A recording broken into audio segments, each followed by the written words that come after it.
Hello, thank you for tuning in again to this channel and this series on meditation. We are going through A Course in Miracles, and today is lesson 44.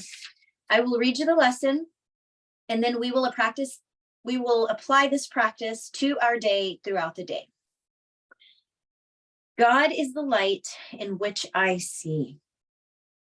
Today, we are continuing the idea for yesterday, adding another dimension to it. You cannot see in darkness, and you cannot make light. You can make darkness and then think you see in it, but light reflects life and is therefore an aspect of creation.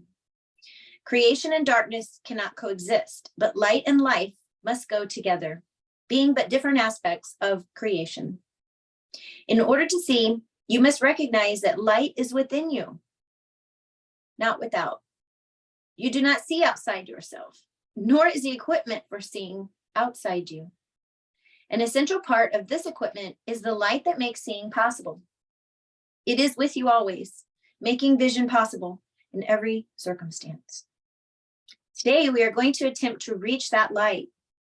For this purpose, we will use a form of exercise which has been suggested before and which we will utilize increasingly. It is a particularly difficult form for the undisciplined mind and represents a major goal in mind training.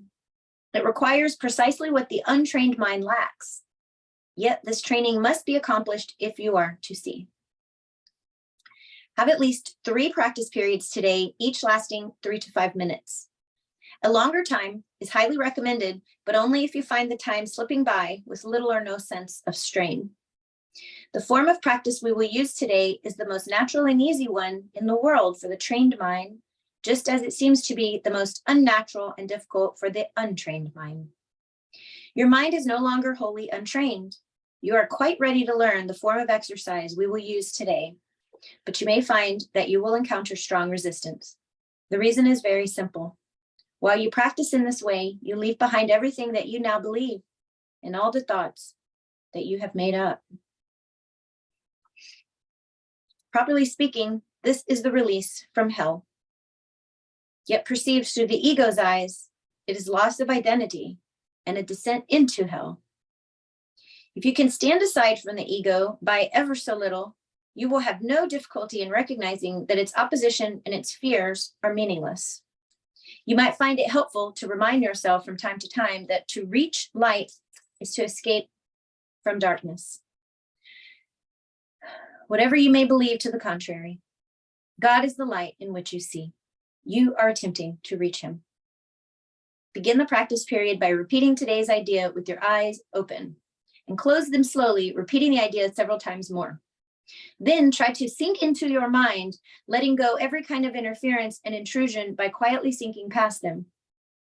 Your mind cannot be stopped in this unless you choose to stop it. It is merely taking its natural course. Try to observe your passing thoughts without involvement and slip quietly by them. While no particular approach is advocated for this form of exercise, what is needful is a sense of the importance of what you are doing, its inestimable value to you, and an awareness that you are attempting something very holy. Salvation is your happiest accomplishment. It is also the only one that has any meaning, because it is the only one that has any real use to you at all. If resistance rises in any form, pause long enough to repeat today's idea, keeping your eyes closed unless you are aware of fear. In that case, you will probably find it more reassuring to open your eyes briefly. Try, however, to return to the exercises with eyes closed as soon as possible. If you are doing the exercises correctly, you should experience some sense of relaxation, and even a feeling that you are approaching, if not actually entering, into light. Try to think of light formless and without limit as you pass by the thoughts of this world. And do not forget that they cannot hold you to the world unless you give them the power to do so. Throughout the day, repeat the idea often with eyes open or closed as seems better to you at the time. But do not forget. Above all, be determined not to forget today. Amen. Thanks again for starting your self-care practice and for tuning in to this meditation series in A Course in Miracles. I love you, and I'll see you in the next video. Bye.